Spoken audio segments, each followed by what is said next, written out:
Yo,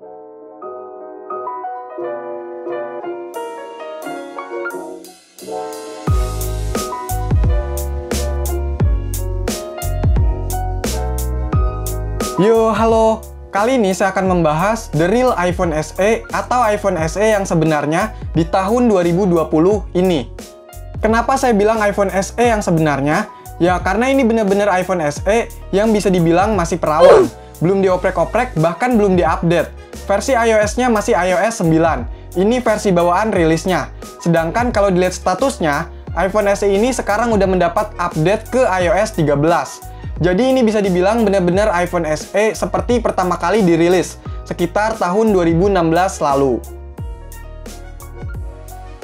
iPhone SE yang saya punya ini berwarna rose gold, dengan kapasitas 16 GB, dengan iOS 9.3.1, masih pakai chipset A9, RAM 2 GB, layar 4 inch, baterai 1624 mAh, dan masih ada Touch ID-nya. Pastinya dengan spesifikasi dan kondisi yang seperti itu, ada beberapa hal yang menjadi pertimbangan kelayakan dari handphone ini. Mulai dari desain, sebenarnya desainnya ini udah termasuk kategori jadul, seperti ukuran dan rasio layarnya, bezel yang masih tebal sana-sini, warna bodi yang nggak glossy atau warna bling-bling, dan ukuran bodinya yang masih mungil. Tapi menurut saya, kesan premium dan mewah dari desainnya ini masih kerasa. Jujur, saya suka banget sama desain bodinya ini. Dan ukuran yang mungil seperti ini, untuk handphone keluaran terbaru saat ini, pasti jarang banget ada. Untuk warna rose gold atau pink pucatnya ini, awalnya saya sempat nggak begitu suka.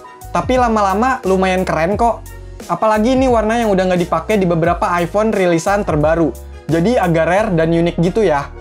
Dan warna ini juga jadi salah satu pembeda dan ciri khas dari iPhone SE dengan seri iPhone 5 yang punya bodi kembar. Layarnya yang cuma berukuran 4 inch ini emang kecil, tapi kalau urusan visibilitas dan ketajaman warna, itu masih mantap. Yang dikeluhkan dari layarnya ini, ya ukurannya itu sih. Untuk zaman sekarang, layar 4 inch itu kecil banget. Nggak enaknya tuh kalau kita main sosmed atau baca artikel, penglihatan kita itu jadi agak terbatas. Nonton video jadi kurang puas, apalagi kalau buat main game. Itu kalau ada tombol atau menu yang kecil dan mepet berbaris gitu, jadi agak susah mencetnya. Kadang malah salah pencet. Pokoknya kalau kamu udah biasa main di handphone kekinian yang punya layar lebar dan rasionya yang panjang gitu, pasti ngerasa banget nggak enaknya main di layar sekecil ini. Kalau masalah performanya sih nggak usah diragukan. Menurut saya performanya ini masih lumayan mantap sampai saat ini. Multitasking lancar, aplikasi-aplikasi juga berjalan cukup mulus. Main game pakai settingan rata kanan kayak di Mobile Legends lancar jaya. Main PUBG bisa. Dapat settingan sampai HD high. Dan itu lancar-lancar aja mainnya. Walaupun kalau pas digeber main game nih, si bodinya kerasa panasnya. Tapi nggak terlalu nurunin performanya. Masih cukup stabil aja. Pokoknya kecil-kecil cabai rawit lah. Terus masalah baterai yang cuma berukuran 1624 mAh, ya jadi masalah juga sih. Kalau pemakaian standar, sehari bisa ngecharge 2 kali. Kira-kira misalkan ngecharge pagi, nah sorenya itu harus ngecharge lagi. Kalau buat main game, saya nggak pernah sampai habisin baterainya. Cuma estimasinya bisa sekitar 2-3 jam.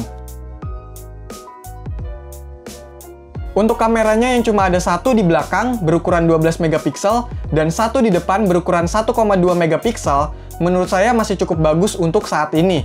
Dan kalau buat upload di sosmed masih layak. Tahu sendirilah kamera iPhone dan kualitas gambarnya, ketika diupload di sosmed itu gambarnya masih tetap bagus. Ngomongin versi iOS yang lawas, iOS 9 di iPhone SE ini menurut saya sangat stabil dan smooth. Paling kalau mau ngeluh, yang nggak ada fitur-fitur kekinian, kayak dark mode, haptic touch, dan lain semacamnya. Terus yang agak lumayan berat nih ya, ada beberapa aplikasi penting yang udah nggak support di iOS 9 ini. Misalnya Instagram, YouTube, Spotify, ojek online, toko online, dan ada beberapa lagi. Tapi ada juga sih yang masih support, seperti WhatsApp, Telegram, Dana, Facebook Lite, TikTok, dan untuk game, Mobile Legends sama PUBG itu masih support di iOS 9. Kalau ada yang nanya, Bang, itu kok ada Instagram, YouTube, dan Spotify? Katanya udah nggak support. Jadi, sebenarnya ada triknya juga untuk install aplikasi yang udah nggak support di iOS versi lawas. Video tutorialnya juga udah pernah saya buat kok. Silahkan ditonton setelah nonton video ini ya. Kesimpulannya, apakah masih layak iPhone SE ini dipakai di 2020? Menurut saya masih layak. kalau kamu sebelumnya nggak pakai handphone model kekinian dengan layar dan baterai yang besar. Atau kalau kamu mau pakai iPhone SE ini sebagai handphone kedua karena ukurannya yang compact, ya sekedar untuk komunikasi, sosmed, atau buat dengerin musik, masih sangat layak. Kalau buat main game sebenarnya masih sanggup, cuma ukuran layarnya itu yang bikin kurang nyaman. Untuk performanya itu masih cukup baik dan masih dapat update dari Apple, jadi masih bisa ngikutin. Ya walaupun saya belum tahu pasti bagaimana performanya di iOS versi terbaru atau iOS 13, yang pasti masih dapat beberapa fitur kekinian seperti yang ada di iPhone seri terbaru. By the way, udah banyak rumor nih yang ngomongin kehadiran iPhone SE terbaru di tahun 2020 ini. Nah, kalau kamu bisa sabar dan nabung lagi, saya saranin mending nunggu yang itu, karena speknya pasti jauh lebih baik. Dan semoga dari video ini, saya juga bisa nyicipin si iPhone SE terbaru itu ya. Oke, mungkin itu aja yang bisa saya bahas mengenai iPhone SE yang sebenarnya di tahun 2020 ini. Jika ada pertanyaan atau tambahan, silahkan komentar ya. Sekian video ini, semoga bermanfaat. Silahkan di like, share, dan subscribe channel ini. Terima kasih.